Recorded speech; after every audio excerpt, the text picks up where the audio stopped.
Vous êtes bien sûr One TV et One Radio réduit sa consommation électrique. Tous les ménages y aspirent, sauf que la méthode pour y arriver n'est parfois pas la bonne. Parfois aujourd'hui, face donc aux coupures d'électricité, les solutions proposées par les acteurs du système solaire semblent plausibles aussi. Renseignent d'autres sources, les éoliennes sont meilleures aux plaques solaires. Quelle est donc la source d'énergie renouvelable la plus efficace? Les deux sont-elles fiables pour remédier au courant conventionnel ou aujourd'hui d'autres travaillent pour exploiter les vagues marines et également les marées? Eh bien, mesdames, messieurs, vous êtes sur One TV et donc cette place aux discussions sur les systèmes solaires, panacée efficace pour les coupures. Donc, l'interrogation autour de laquelle nous allons donc causer avec Fad Tchambedi, ingénieur électrique, chef cellule d'innovation à Kia Energy Group. Monsieur Fambedi, merci d'être là. Merci, bonjour téléspectateurs. Merci d'être là ce matin et j'espère que le sujet sera très enrichissant. En face de vous, c'est Jean-Écoué Totrou. Vous êtes manager de Electric Energy Group. Vous êtes membre du réseau Climat Jeunesse Francophone Togo, RCJF Togo. Merci pour votre présence également. Merci, c'est un plaisir. Bonjour téléspectateurs. C'est un plaisir de partager ce plateau avec vous. Alors, coupure d'énergie, aujourd'hui, l'alternative que d'aucuns semblent trouver, c'est bien sûr les plaques solaires ou convenablement appelées système solaire, puisqu'il y a beaucoup de composantes qui entrent en jeu donc face à ces énergies. Alors, véritablement, quand je prends par exemple la question des plaques solaires, est-ce que vous pensez, vous, au niveau du réseau de climat jeunesse francophone, que c'est une alternative au courant conventionnel, plaques solaires? Merci beaucoup pour la question. C'est une alternative parce qu'aujourd'hui, on ne peut pas avoir du soleil et ne pas l'utiliser. Le soleil étant gratuit sur la planète et surtout qu'on est en Afrique, au Togo, où on a un degré d'ensoleillement très élevé. Donc les plaques solaires sont une alternative pour résoudre les problèmes d'électricité ou bien recourir aux plaques solaires pour pouvoir alimenter les ménages en cas de déficit du réseau national. Alors, M. Tchambedi, est-ce que vous pensez que simplement parce que nous disposons du soleil, il faut en profiter, donc les plaques solaires sont essentielles pour constituer une alternative au courant conventionnel? Bon, mon co-débatteur l'a dit, aujourd'hui nous avons le soleil gratuitement et en quantité. En Afrique, en tout cas, nous sommes bénis. Et aucun jour se lève et puis on ne voit pas le soleil. Donc pourquoi ne pas en profiter? Donc aujourd'hui, les plaques solaires ou les installations des systèmes solaires sont une alternative pour remédier aux problèmes d'énergie que nous avons dans nos pays, dans la sous-région surtout. Mais tout le monde semble tourner vers les plaques solaires, alors que, puisque vous parlez de soleil, on a aussi le vent. Mais pourquoi ne pas prioriser l'énergie éolienne, par exemple? Oui, donc déjà les éoliennes, il faut une vitesse minimum de vent pour faire tourner les éoliennes. Contrairement Actuellement, le vent souffle. Oui, donc c'est vrai que le vent souffle, mais il y a un minimum qu'il faut. Donc, on n'a pas ça? On n'a pas ça dans certaines zones. Je prends Lomé par exemple, c'est pas évident. Il faut aller dans les régions comme Palimé, etc. pour avoir ce minimum ou avoir ce potentiel éolien. Pourtant, le solaire, partout où vous êtes au Togo, vous avez la possibilité de produire de l'énergie à base du soleil. Vous êtes d'avis, vous pensez qu'on n'a pas suffisamment le vent, alors que par ces temps qui courent, bon, tout le monde voit ce qui se passe quand même. Oui, le vent visible est là, certes, mais pour pouvoir tourner les pales d'un système éolien, il faut une quantité minimum, une vitesse minimum. Des études ont été faites par certains profs d'université. J'ai lu ce document qui ont détecté 3 zones à Lomé, bon pas à Lomé, au Togo, pour pouvoir exploiter ce potentiel éolien-là. Mais cela n'a pas encore été mis en place quand même, mais il y a des zones quand même, mais il faut des études approfondies pour voir la vitesse minimum pour pouvoir démarrer un système éolien. Alors quand je préparais cette émission, j'ai lu aussi des documents. Est-ce que vous êtes sûr que c'est seulement la quantité de vent nécessaire qui pose problème ou les composantes qui entrent en jeu pour pouvoir mettre en place un système éolien? Bon, déjà au Togo, on ne produit pas, même pour les panneaux solaires, tout est importé aujourd'hui depuis la Chine. Donc, s'il faut produire avec des éoliens ici, il faut commander, on peut les avoir et en produire. Donc, la disponibilité ne pose pas problème. Ce qui causerait problème réellement, c'est l'énergie qu'on peut produire à base de ces éoliens. Alors, puisque nous parlons des plaques solaires, il y a les questions de batteries qui entrent en jeu. C'est d'ailleurs pour cette raison que le membre du réseau Climat Jeunesse francophone est sur ce plateau. Les batteries qui sont utilisées aujourd'hui pour les plaques solaires, d'accord, ça nous sert déjà de disposer de courant, mais in fine, sur l'environnement, qu'est-ce qui est prévu? Est-ce que ça n'a pas d'impact? Je veux parler d'abord des plaques solaires. Oui. Les plaques solaires, lorsqu'elles produisent de l'énergie, ne dégagent aucun gaz. Bon, en tout cas, ne détériorent pas l'environnement. Vous voyez. Donc, depuis la production, certes, on utilise le réseau conventionnel, je parle de la Chine, pour produire.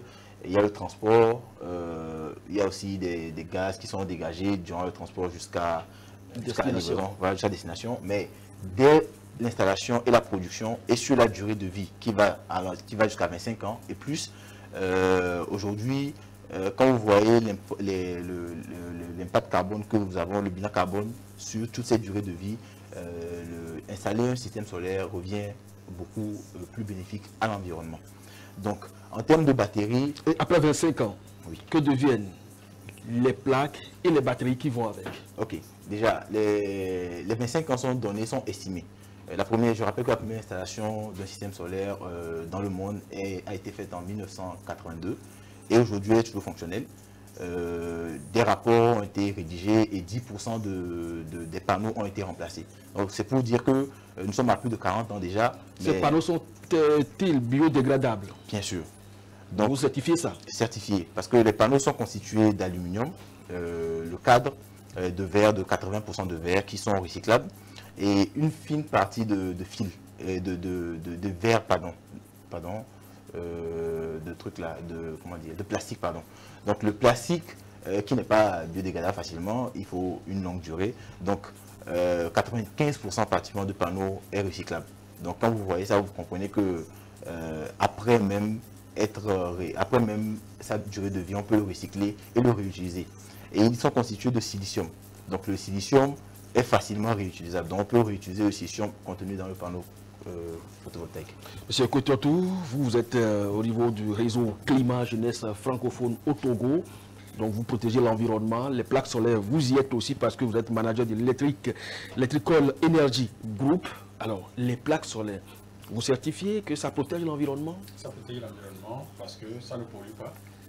Contrairement à l'énergie conventionnelle qu'on utilise, celui qui met une plaque solaire, son toit brûle. Ça ne pollue pas à haute intensité ou ça ne pollue pas carrément? Ça ne pollue pas carrément. En dehors de la production, quand je mets une plaque solaire sur mon toit, je ne pollue pas l'environnement. Il n'y a pas de gaz à effet de serre, il n'y a pas de pollution de l'air, il n'y a pas de pollution des eaux. Tout est nickel, protection de l'environnement assurée. Voilà. Mettre sur le toit, alors c'est ça m'amène directement donc à la question de sécurité, puisqu'on parle d'énergie, donc ça transforme des flux d'électrons. Est-ce qu'il n'y a pas un risque d'incendie que de mettre les plaques sur le toit? Sur le toit, bon, c'est un terme généralement utilisé en vrai. Mais on le voit aussi. On le voit sur le toit. Quand un professionnel fait le travail, ce n'est pas directement sur le toit. Il faut des supports. Le panneau est sur un support et le support est sur le toit. Celui qui a une dalle également, il a un support avant de mettre sur le support. Donc, ce n'est pas le panneau directement qui est rattaché au toit, en contact avec le toit. Ah bon, pour le professionnalisme. Est-ce qu'il y a un risque si c'est directement en contact avec le toit? Directement, non. Avec le fait des vents, si ce n'est pas bien sécurisé, bien positionné avec le vent, ça peut tomber. Le panneau peut tomber. Mais côté incendie, non, il n'y a pas de risque d'incendie. Aucune menace? Je peux renchérir. Comme il a dit, si c'est un professionnel qui fait l'installation, déjà toutes les mesures doivent être prises pour que l'installation soit très bien faite. Donc il y a des supports que nous concevons pour supporter les panneaux. Déjà les panneaux ont un poids. Donc installer 10 panneaux par exemple sur un toit qui n'est pas déjà solide, c'est compliqué. Donc idéalement, on évite au maximum les installations sur les toitures, soit sur des espaces d'allées ou en ombrière. Ça permet d'éviter tout problème. Maintenant, s'il n'y a pas d'espace, c'est possible quand même de le faire sur un toit. Maintenant, je veux rajouter, pardon, oui. Par rapport à la sécurité, il faut toujours faire une mise à terre. Donc, si on fait une mise à terre, ça veut dire que l'installation est protégée. En tout cas, les personnes sont protégées contre les risques d'électrification. Vous savez très bien que ces plaques solaires sont vendues pratiquement aujourd'hui au bord de la rue. Et puisque les villages ne sont pas toujours desservi en termes de courant conventionnel. Tout le monde achète par exemple son panneau et l'installe lui-même. Alors est-ce que jusque-là, vous qui êtes dans le secteur, vous n'avez jamais eu recours à des assistances ou des installations mal faites ont causé de dommages aux populations? Plusieurs installations ont été mal faites et nous faisons des audits pour d'abord déterminer qu'est-ce qu'il faut faire, qu'est-ce qu'il faut corriger. Un rapport est produit et ensuite on essaie de corriger l'installation. Quand c'est totalement mal fait, on reprend carrément l'installation. Parce qu'aujourd'hui, vous l'avez dit, les panneaux se vendent partout. Tout le monde, au bord de la route, vous avez l'argent, vous allez vous payer et vous connectez. Mais après, tout ce qu'il y a comme mesures de sécurité, les disjoncteurs, les équipements de protection, l'individu lambda ne le sait pas forcément. Pour lui, il veut seulement produire de l'électricité, sans penser à sa sécurité. Donc quand on nous appelle pour ce genre de cas, ce que nous faisons, c'est que nous faisons d'abord un audit pour diagnostiquer c'est quoi le problème de l'installation, qu'est-ce qu'il faut faire, un rapport produit, et ensuite nous essayons de corriger l'installation, quitte à reprendre toute l'installation. 25 ans de vie, en termes de résilience, vous pensez que pour la bourse de l'Africain, ça peut tenir? Nous avons le courant pour la vie, mais vous le donnez simplement pour 25 ans. C'est une génération, ça. 25 ans et au-delà, ça peut aller au-delà. Pour le coût de la vie, c'est possible. En fait, c'est vrai qu'il a libéré en 1982 pour la première installation qui continue de fonctionner. On n'a plus ces batteries-là, on n'a plus ces matériaux-là aujourd'hui, même si ils sont là, on a suffisamment dilué pour nous envoyer juste ce qui est saupoudré. Donc, il faut être réaliste. 25 ans même, c'est trop dit, n'est-ce pas? C'est pas trop dit. Pour le panneau, tu comptes faire 25 ans, c'est bon. Et côté coût, ce que je vais dire, c'est que la qualité marche avec le prix. Celui qui a des bons panneaux, des bonnes batteries, il fait un investissement initial, peut-être en 2024, et 25 ans, 30 ans après, quand il va mesurer sa facture d'électricité sur ces 30 ans, il va voir qu'il n'a pas perdu. Donc, pour le Togolais lambda, celui qui dit bon, il n'a pas beaucoup de moyens, avec le peu de moyens qu'il a, s'il investit dans le système solaire, je crois qu'il sera rentable pour lui. Ce qui est juste, ça sera rentable pour lui. On ne va pas voir directement le coût, mais on va voir la qualité, la sécurité et l'accès à l'énergie de façon permanente. Alors, M. Chabredi, vous estimez tout à l'heure que le Togo est fourni, pourvu en soleil et puis par conséquent, il est facile d'utiliser le courant. Il suffit simplement qu'il y ait le soleil ou simplement, bon, parce qu'il y a des moments où pratiquement vous ne voyez pas le soleil, c'est les nuages qui l'encombrent toute la journée. Mais est-ce que les panneaux sont efficaces à 100% en ce moment-là? Oui, donc déjà, avant d'installer un système solaire, il faut faire un bon dimensionnement. Dimensionnement, ça veut dire qu'il faut prendre en compte les moments de faible ensoleillement pour faire le dimensionnement. Donc ça veut dire que si vous considérez ces moments où il n'y a pas assez d'ensoleillement pour faire le dimensionnement, lorsqu'il y en aura beaucoup, vous serez, disons, satisfait de votre installation. Donc déjà, pour les moments où nous avons les nuages, il ne faudrait pas forcément un soleil très frappant comme à midi pour produire de l'électricité. Et dès l'apparition du soleil le matin, les plaques commencent par produire, les onduleurs détectent la production et commencent par injecter, à produire de l'électricité.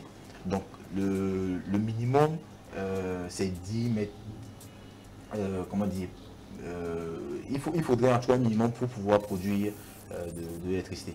Oui, vous le dites tout à l'heure, au moins 10 mètres de surface, 10 mètres carrés. Non, 10 mètres carrés, encore, je parle de l'irradiation, je voulais parler de l'irradiation, j'ai compris que c'est pas un thème qui sera facilement compréhensible, mais c'est pour dire que le minimum qu'il faut produire est considéré lors du dimensionnement. Qu'il faudrait pour produire de l'électricité est considéré lors du dimensionnement, donc ça veut dire que lorsqu'on avons assez d'ensoleillement, il n'y aura pas de problème. Ça se fait en fonction des appareils dont dispose l'individu ou simplement on le met en place et au fur et à mesure il s'adapte. Ok, d'accord. Donc pour faire un dimensionnement, nous avons besoin de faire un bilan énergétique. Donc nous avons besoin de savoir qu'est-ce que le client consomme, de quelle énergie il a besoin pour fonctionner toute la journée. Et de cette énergie, maintenant, nous faisons un dimensionnement pour savoir quel équipement il faudrait installer pour couvrir son besoin énergétique. Donc dans ce sens, nous avons un logiciel qui a ce design qui permet de faire ce dimensionnement et de mesurer l'adéquation entre le besoin, c'est-à-dire le besoin du client et la production. Donc il faudrait que le besoin du client et la production soient en phase. D'accord. Alors, en vous écoutant, on a comme l'impression que aussi bien les soleils que les éoliens n'ont que des avantages. Est-ce que c'est vrai? Bien sûr qu'ils n'ont que des avantages parce que... Il n'y a pas d'inconvénients? Elles ne s'épuisent pas, d'abord. Elles sont renouvelables. On a le soleil qui se renouvelle, le vent qui se renouvelle, donc elles ne s'épuisent pas. On ne va pas parler d'inconvénients.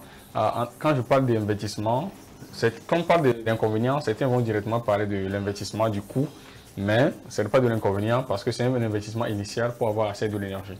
Donc, celui qui fait une installation solaire, qui utilise pour sa maison, je crois qu'il n'y a pas d'inconvénient. C'est renouvelable. Énergie renouvelable, donc il n'y a pas d'inconvénient. On en profite au maximum pour alimenter ces équipements et on n'est pas en déficit. Il suffit d'avoir un bon dimensionnement, un bilan énergétique, un bon dimensionnement et je couvre tous mes équipements. Maintenant, celui qui a un mauvais dimensionnement et 2 jours, 3 jours, son système tombe en panne, bon, il va dire qu'il n'est pas satisfait. Mais celui qui confie un travail professionnel, on lui fait un bon dimensionnement, il a tout le nécessaire, il a de bonnes batteries, même en temps de pluie, où il pleut, il a toujours de l'énergie, il profite toujours. Donc, il n'y a pas d'inconvénient parce que ce sont des sources renouvelables, inépuisables et ne polluent pas l'environnement, surtout l'environnement et notre santé. Il a déjà répondu à la question, mais je reviens, je vous la pose d'une autre manière, peut-être toute bête comme ça. Au cas où peut-être sur 3 jours, il va pleuvoir sur le continent, par exemple au Togo, il n'y aura pratiquement pas le soleil, même 1 minute de soleil. Qu'est-ce qui va se passer? C'est pourquoi il y a la batterie dans le système. C'est la batterie qui est la solution. Tout revient dans le dimensionnement. Le dimensionnement de la batterie sera très important. Parce que d'ailleurs, le soleil, de 8 h jusqu'à 15 h, le soleil c'est déjà bas. Donc de 15 h et celui qui va fonctionner la nuit. Donc dans le fonctionnement classique, en dehors même de parler d'un temps de pluie, je crois que le dimensionnement est très important. Et c'est la batterie qui est la solution dans ces cas. Par exemple, en saison pluvieuse, en juin, où il pleut tous les jours ici à Lomé. Donc, un bon dimensionnement de la batterie, de bonne capacité, de bonne durée de vie, des batteries de très bonne qualité. Parce que sur le marché actuellement, il y a des batteries fake qui sont là et chacun va acheter sur le marché. Celui qui achète de très bonnes batteries, il a fait un bon dimensionnement. Il pleut 3 jours, il a toujours l'accès à l'énergie. Et maintenant, il y a des solutions aussi où la personne peut combiner aussi bien le réseau national que le système solaire pour panacher les deux en cas de donc il continue pas à payer la facture. Mais ne l'encouragez pas, c'est ça les inconvénients. Très moindre.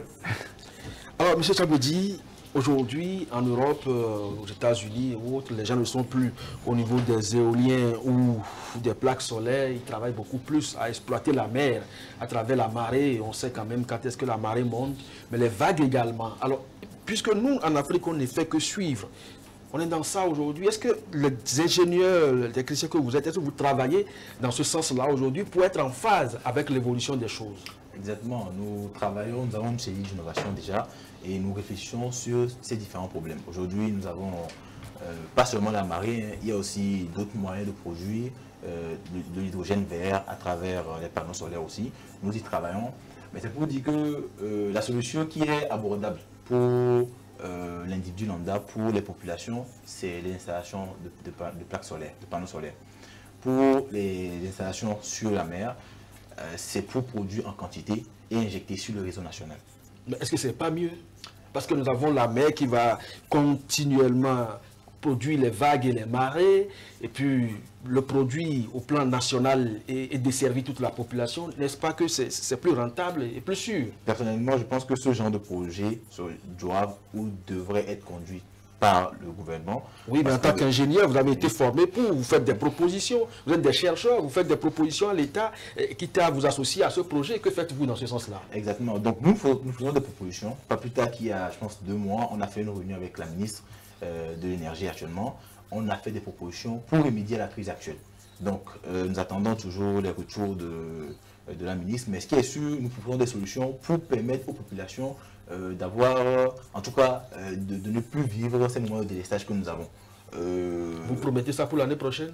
Il n'y aura plus de coupures sauvages? Dès maintenant, parce que je le dis, aujourd'hui, l'inconvénient pour les installations solaires aujourd'hui, c'est le coût d'investissement qui est élevé. Avoir une installation et débourser peut-être 4 millions ou 5 millions pour une installation instantanément. Ouais, alors qu'on n'arrive pas à manger à sa faim. C'est compliqué. Donc pour remédier à ça, qu'est-ce que nous avons? Depuis l'année passée, nous avons commencé à travailler et aujourd'hui, nous avons un partenariat avec des banques de la place qui permettent de faciliter l'acquisition. Donc vous pouvez acquérir votre système solaire aujourd'hui et payer sur une durée de 5 ans, voire plus, avec des taux très intéressants. Donc c'est ce que nous avons commencé par faire et aujourd'hui, nous sommes en train de travailler à ce que qu'on ait des exonérations sur les équipements solaires, les panneaux solaires, les batteries. Ça permettrait de réduire encore un tant soit peu le coût des installations. Donc ça permettrait aux populations d'avoir facilement accès aux services énergétiques durables en tout cas. Aujourd'hui, le réseau du climat jeunesse francophone est mis en place. Qu'est-ce qui était fait préalablement? Aujourd'hui, vous êtes en réseau, en termes de propositions, d'innovation, pour que les autorités puissent prendre des décisions idoines. Est-ce que vous en faites aussi?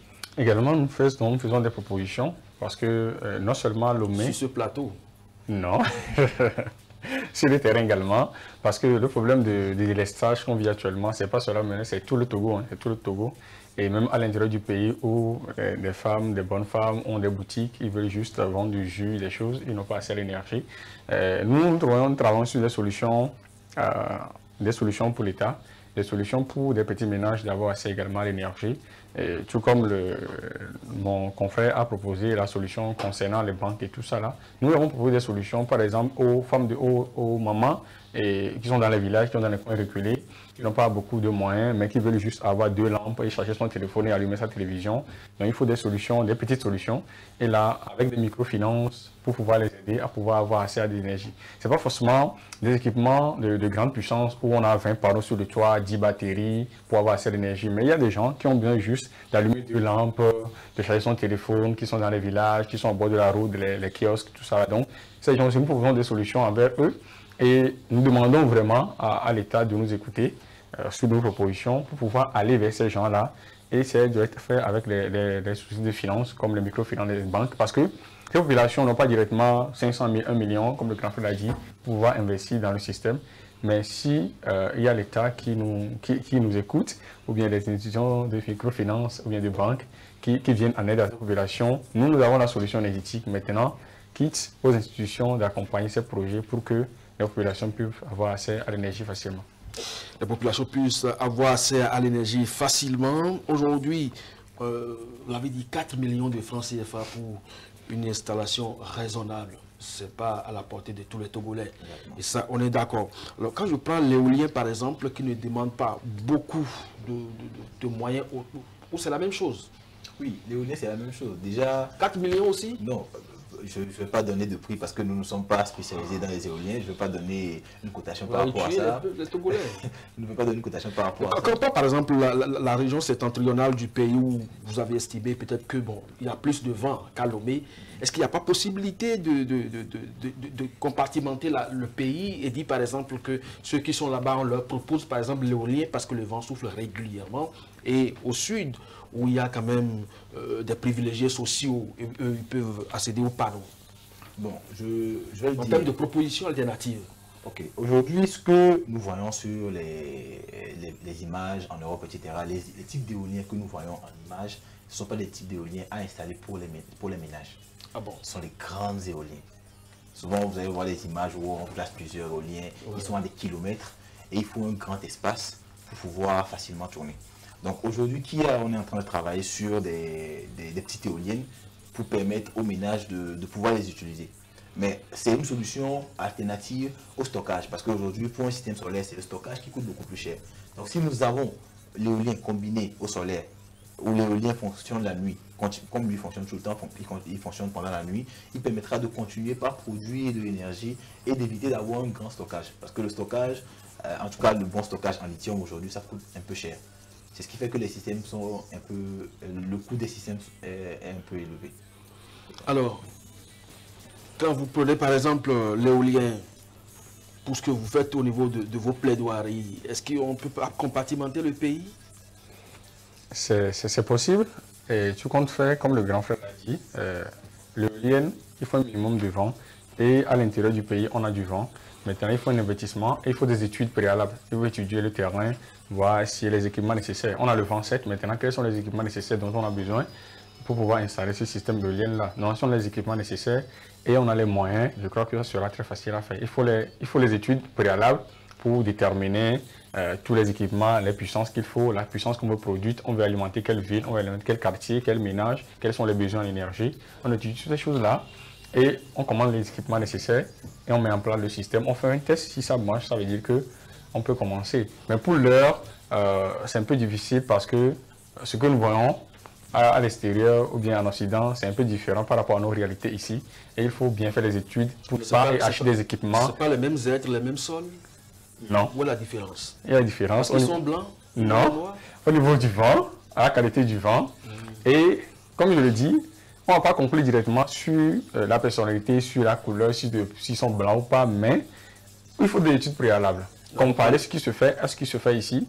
Quelle est notre terre? Il faut enfoncer le mât de l'éolienne, il faut produire une quantité suffisante, il faut des batteries, il faut tout un système, donc tout ça là.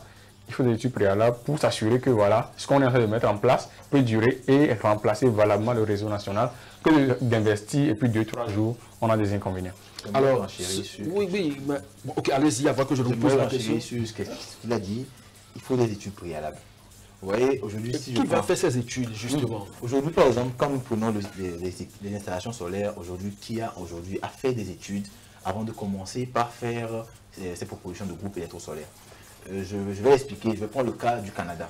Au Canada, pendant l'hiver, on peut avoir de la neige et ne pas voir le soleil pendant des jours. Donc les réalités au Canada sont différentes des réalités au Togo. Le Togo, tous les jours que le bon Dieu fait, on a quand même l'ensoleillement. Donc, au Canada, un dimensionnement qui va prendre en compte le fait que pendant 5 jours, on n'aura pas d'ensoleillement et prévoir un stockage, un nombre de batteries pour pallier à ces jours de non-ensoleillement, on ne peut pas le faire, on ne peut pas déporter et transporter ce qu'on fait au Canada et ramener au Togo. Oui, la réplication d'un projet n'a jamais été systématique. Non. Donc, c'est pour ça qu'il faut des études. Et aujourd'hui, notre méthode de dimensionnement nous permet, en tout cas, de dimensionner en tenant compte seulement du besoin journalier. Parce que tous les jours, nous avons production, nous avons stockage et nous pouvons satisfaire le besoin journalier du client. Alors, vous, on dit souvent que les chercheurs qui cherchent, on le voit, mais ceux qui trouvent, on ne les voit pas souvent. Mais puisque vous êtes au service de l'État, vous êtes ingénieur, les recherches aujourd'hui, est-ce qu'on a besoin d'attendre l'État pour les faire ou carrément, il n'y a pas quelque part une subvention pour pouvoir amorcer ces recherches-là et produire les résultats, les soumettre aux autorités pour les décisions? Aujourd'hui, qui n'attend pas? Nous n'attendons pas. Nous avons signé certes des partenariats avec la CCIT, avec plusieurs institutions étatiques, mais qui n'attend pas du tout? Nous faisons des recherches et nous implémentons ce que nous recherchons, et nous trouvons comme résultat. Donc, nous avons plusieurs produits que nous avons développés après plusieurs années de recherche et aujourd'hui, ils sont déjà sur le marché. Donc, le temps de vous recevoir et là, ce sera avec une très bonne facture. Et vous allez parler donc des produits de votre groupe ici pour pouvoir donc expliquer aux Togolais ce qu'ils peuvent utiliser chez vous à moindre coût et toujours disposer donc de courant pour leur bien-être. Alors, qu'elle ne soit pas salée. Non, elle ne sera pas salée, ce qui est sûr, on est en partenariat. Écoutez, dites-nous, vous, au niveau du réseau aujourd'hui, concrètement, est-ce que vous attendez aussi l'État pour agir? Non. Parce que la question de l'énergie, elle est vitale. On n'attend pas l'État pour agir, c'est pourquoi nous sommes sur le terrain pour sensibiliser la population et les conscientiser. Vous leur dites quoi concrètement? Oui, les conscientiser, parce que la population aussi doit comprendre qu'il est temps de passer au système solaire et ne pas regarder directement la question de coût d'investissement initial, mais de comprendre qu'à petit coût, ils peuvent investir dans le système ou bien ils peuvent ensemble créer des communautés pour pouvoir investir dans le système solaire. Donc, on n'attend pas l'État, nous sommes sur le terrain. Nous aussi, nous avons des systèmes solaires, nous avons des produits qui répondent aux besoins de la population, que ce soit ma mère qui est à la maison, qui veut avoir assez d'énergie, ou bien une grande entreprise, et également les solutions pour eux. Et on ne va pas attendre l'État parce que nous sommes l'État et nous devons travailler. Alors aujourd'hui, lorsque vous êtes des ingénieurs, lorsque je vous prends par exemple M. Tchambedji et je dis je veux l'éolien, je veux le solaire, lequel vous me proposez en termes de fiabilité et avec les avantages qui vont avec? Aujourd'hui, vous venez vers moi, je vous propose automatiquement le solaire. Parce que vous y êtes? Non, pas seulement ça. En termes d'accessibilité, comme je l'ai dit, pour les petites éoliennes, nous sommes en train de travailler dessus et ce n'est pas accessible facilement. Les grandes éoliennes, on ne peut pas installer une éolienne en pleine ville, par exemple. Il faut un grand espace. Donc, j'ai l'habitude de dire à mes stagiaires, quand vous voyez une image d'éolien, vous pensez que c'est petit. Mais quand vous le voyez en face, vous vous rendez compte que c'est vraiment grand. C'est gigantesque, en fait. Le poteau ou... Le poteau et les hélices, tout le composé. Ils produisent de grandes puissances. Il ne peut pas produire pour alimenter un ménage, mais il peut produire pour alimenter tout un quartier. Ah oui. Est-ce que vous voyez? Donc ce n'est pas de petites installations. Mais au même moment, on peut avoir de petites éoliennes. Vous avez l'impression aujourd'hui que pour réaliser ces éoliennes à dimension industrielle, on n'a pas suffisamment d'espace? Non, on a de l'espace au Togo. On a plein d'espace. C'est ce que mon confrère disait aussi. Il faudrait que les études soient plus poussée et qu'on puisse aujourd'hui attester que voilà, aujourd'hui dans telle région nous pouvons faire ça, nous pouvons installer des éoliennes et passer à l'implémentation comme on l'a fait aujourd'hui avec la centrale de Blita. Les études ont été faites avant même l'installation de la centrale. Donc on voit sur l'année qu'est-ce qu'on peut produire en termes d'énergie avant même d'installer, parce qu'on ne va pas aller installer aussi une centrale à un endroit où on ne pourra pas avoir un retour sur investissement, si vous voyez un peu. Donc ce sont des projets qui doivent être portés par l'État, personnellement à mon avis, et je pense que l'État y travaille. On voit aujourd'hui la centrale de Blita qui a été élargie et d'autres centrales qui vont pousser bientôt à Sokoli, etc.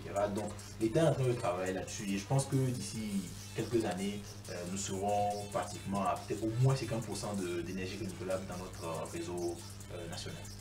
Alors, on parle de l'éolien et du solaire. Les plaques, vous les préférez aux éoliennes ou comment? Bien sûr, je préfère les plaques aux éoliennes par rapport à notre pays, par rapport à la disponibilité du soleil.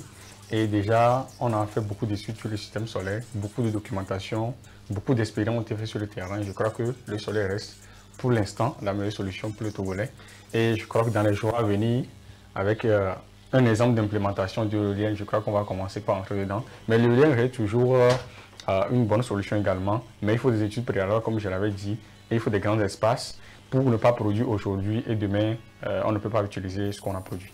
Bon, vous qui êtes sur le terrain, qui travaillez avec les populations au-delà donc de grandes dimensions comme Blita, dont vous venez de citer le cas, est-ce que vous pensez que d'ici les 10 prochaines années, la population serait beaucoup plus tournée vers ces plaques? Et est-ce que vous êtes aussi à mesure de répondre aux sollicitations des populations? Parce que c'est vrai, il y a les plaques un peu partout au bord de la route, mais vous estimez que ce n'est pas forcément la qualité qui y est. Alors, pour ceux qui veulent vraiment la qualité, est-ce que vous pensez que le pays, sans exonération, pourrait donc fournir cela aux populations à bonne date? Je suis convaincu. Je suis plus que convaincu que dans 2-3 ans, on aura... Parce que la population est consciente aujourd'hui. Les problèmes de délaissage que nous avons eu récemment a permis à plusieurs personnes de se rendre compte que tourner vers les énergies renouvelables, le solaire en particulier, permettrait de résoudre plusieurs problèmes. Est-ce que vous voyez un peu? Donc, en termes d'exonération, l'État y travaille.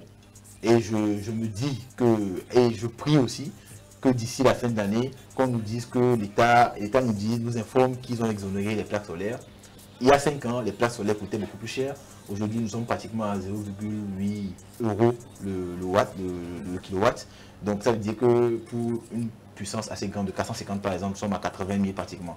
Est-ce que vous voyez? Sans les taxes. Donc, l'État, si on enlevait les taxes, permettrait à tout le monde d'avoir facilement accès aussi aux installations solaires. Ne produisons pas les matériaux essentiels qui entrent dans la mise en place de ces plaques. Est-ce que vous pensez qu'on est à l'abri?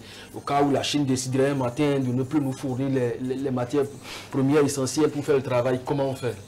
On n'est pas à l'abri, je suis d'accord avec vous, on n'est pas à l'abri.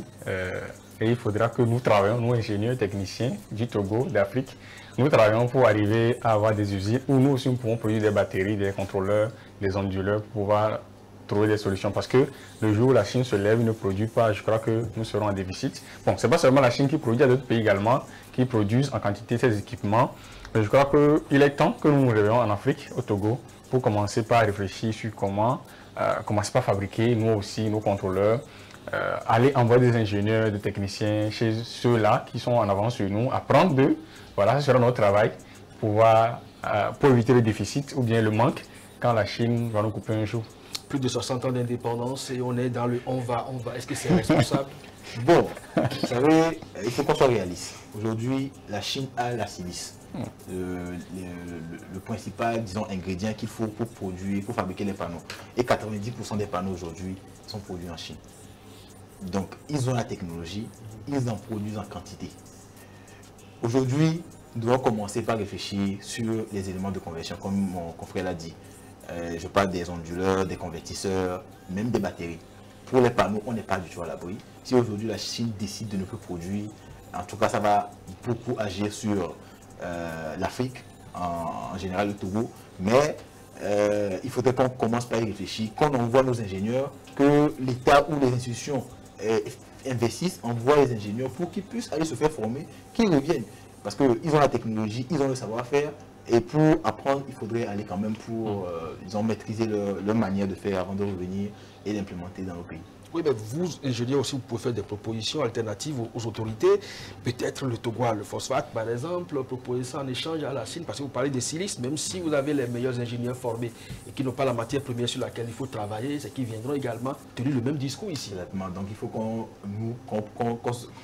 reprenne conscience, qu'on travaille à voir quel autre équipement ou ingrédient on peut utiliser pour produire. Voilà, c'est exactement justement cette question-là que je vais en venir, puisque vous savez très bien que c'est ce produit essentiel qui entre dans la consommation des plaques, les silices, et puis ce que nous n'avons pas, est-ce qu'il n'y a pas moyen de trouver? Parce qu'il a fallu, par exemple, qu'il y ait cette guerre Ukraine-Russie, que les pays manquent de blé, pour qu'on réalise que, effectivement, le manioc que nous avons à foison ici peut servir à faire du pain. Alors, en dehors des silices, si aujourd'hui cette ressource arrive à disparaître en Chine, c'est qu'on ne va pas arrêter les plaques.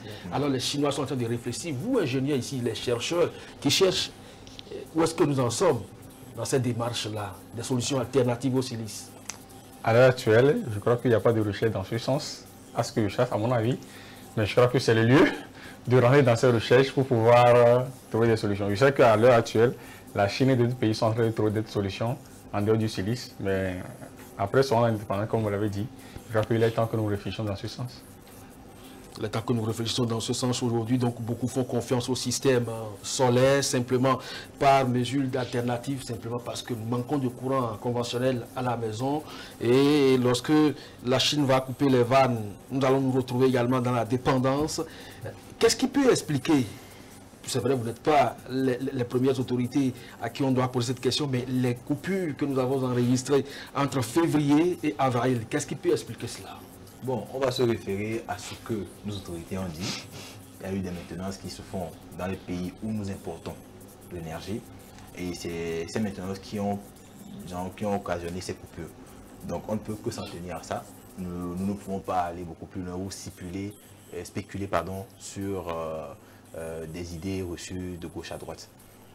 Donc maintenance en cours, mais vous êtes aussi au niveau du réseau climat, les dérèglements climatiques aujourd'hui, vous avez l'impression que ça affecte également les eaux et que ça peut expliquer aussi ces coupures-là?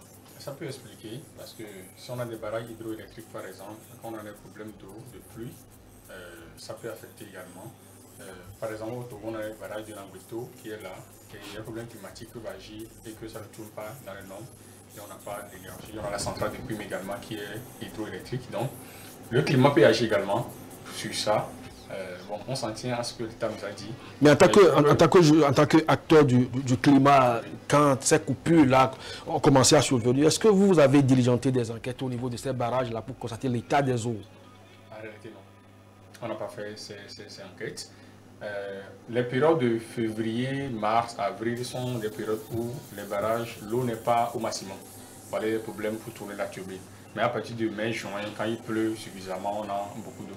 Et il y a un problème de maintenance aussi sur ces sites-là. Il faut maintenir les équipements pour qu'ils soient en état pour produire toute l'année. Maintenant, il faut qu'on se demande est-ce que les équipements sur le site, est-ce que ça produit toute l'année ou bien ça produit juste quelques jours de l'année. Donc il y a ces paramètres-là qui sont... Mais en réalité, si vous êtes un réseau dans ce sens-là, puisque vous avez des journalistes à votre niveau, et des spécialistes à votre niveau, vous devez constituer une force de proposition aux autorités. Mais si vous attendez simplement qu'on vous donne un message officiel, vous ne faites pas votre travail en principe, non? Oui, sur ce point, je suis d'accord. Alors, M. Sabedi, on va bientôt donc sortir de cette émission. Nous parlons donc de ces plaques solaires pour nous parler, bon, en fait, système solaire dans leur ensemble. Vous avez soutenu sur ce plateau que les plaques solaires sont meilleures aux éoliennes pour le contexte togolais actuellement. Les choses peuvent évoluer. Vous travaillez également sur les marées et les vagues pour les prochaines années afin que le pays puisse être doté suffisamment d'énergie afin d'implémenter tout cela dans les industries. Et justement, parlant des industries, est-ce que vous pensez que les plaques solaires aujourd'hui peuvent être industrialisées au Togo et apporter une plus-value? Industrialisées dans quel sens? Produit et... Oui, énergie. Pour une quantité d'énergie, peut-être une industrie qui se met en place va disposer rien que des plaques solaires et travailler pour une rentabilité. C'est totalement possible. C'est totalement possible. Et aujourd'hui, on a des institutions... Vous ne pensez pas que le coût va écraser? Pas du tout. Je prends l'exemple de Kia. Chez nous, nous fonctionnons à 100% solaire.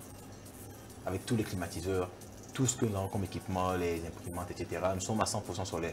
Même 7 ans de plus, nous fonctionnons. Donc c'est pour dire qu'une institution peut fonctionner à 100%. Et c'est même beaucoup plus intéressant pour les institutions parce qu'ils ont besoin de moins de stockage qui coûte beaucoup plus cher. Parce que l'institution fonctionne essentiellement dans la journée.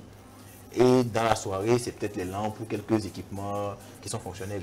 Donc en ce moment, on a besoin de moins de stockage, mais on a besoin d'un espace assez grand, conséquent pour produire une énergie conséquente pour alimenter toutes les charges. Donc oui, nous avons déjà fait ça. Nous avons déjà installé dans des grands hôpitaux, dans de grandes institutions, pour alimenter toute l'institution en fait. Donc c'est possible, il n'y a que la volonté qui manque. Une industrie peut disposer des plaques solaires et fonctionner normalement sans être écrasée par le coût. Non. Peut fonctionner normalement sans être écrasé par le coût, parce qu'aujourd'hui, il suffit d'avoir, comme mon prédécesseur l'a dit, je crois qu'aujourd'hui, il suffit de faire un bilan énergétique et le coût ne sera pas un problème parce que à partir de là, tu as une indépendance énergétique. Parce qu'aujourd'hui, les usines qui n'ont pas recours au système solaire, quand il y a des lestages, ils font recours au groupe électrogène qui couvre juste une partie de leur machine. Ça couvre juste une partie, ça ne couvre pas tout le total. Mais avec le système solaire, l'entreprise, l'usine travaille de 7h à 17h. Donc avec un grand champ solaire, il alimente tous les équipements. Il a 9h de 18h, juste quelques lampes pour assurer, avoir la lumière dans les bâtiments. Le matin, on a encore le système solaire. Donc, on n'investit pas beaucoup dans les batteries, dans le stockage, mais on est plus au niveau des plaques solaires. Donc, il faut un grand espace. Et je crois que si l'usine là en question, l'industrie en question, veut avoir une autonomie énergétique, je crois que le système solaire reste efficace. Oui, autonomie énergétique, d'accord, mais le produit final est cédé à quel coût? L'IAM quitte à peine Palibé pour ici, et puis vous voyez déjà la taille de Colicot, il y a combien c'est cédé? Alors, aujourd'hui, les entreprises sont dans la durabilité. Vous voyez. Donc, installer un système solaire, c'est vrai que l'investissement sera grand. Il y a des accompagnements, comme je l'ai dit, les banques qui accompagnent aujourd'hui. Mais quand vous vérifiez, vous faites un calcul et vous voyez le coût du kilowattheure, le coût de revient du kilowattheure par rapport au coût du réseau conventionnel, le réseau national, vous êtes très loin. Le réseau national, pour les institutions, nous sommes pratiquement à 150 francs le kilowattheure. Et pour une installation solaire, vous êtes à moins de 100 francs, voire 80 francs le kilowattheure. Donc quand vous voyez ce que vous gagnez sur une durée de 10 ans minimum, vous voyez que c'est assez grand et les modules peuvent aller à 25 ans, voire plus. Donc sur la durée, vous gagnez beaucoup plus que dans l'instant présent. Et il y a une anecdote, aujourd'hui, un Togolais lambda est capable de sortir 25 millions pour payer une voiture. Mais quand on lui parle de système solaire, il n'est pas capable de sortir cette même somme pour installer un système solaire. Donc ça veut dire qu'il faut qu'on conscientise beaucoup plus la population sur les avantages des systèmes solaires. Et puis après, je pense que ça va pouvoir aller. Surtout la durabilité est très importante. Fad Tchabodji, ingénieur en génie électrique, chef cellule d'innovation à Cria Énergie Group, merci. Merci également à vous, Jean Ekwe Totou, vous êtes manager de Electric Energy Group, membre du réseau Climat Jeunesse Francophone Togo. Alors, mesdames, messieurs, gardons à l'esprit que l'énergie solaire et l'énergie éolienne, quelle qu'elle soit, toutes les deux présentent des avantages et également des inconvénients, surtout en termes de coûts. En attendant, profitons donc du bonheur que nous offre One TV et One Radio également. Tout leur cadeau, ce sera donc tout pour cette matinale. À très bientôt sur vous. Le One Morning.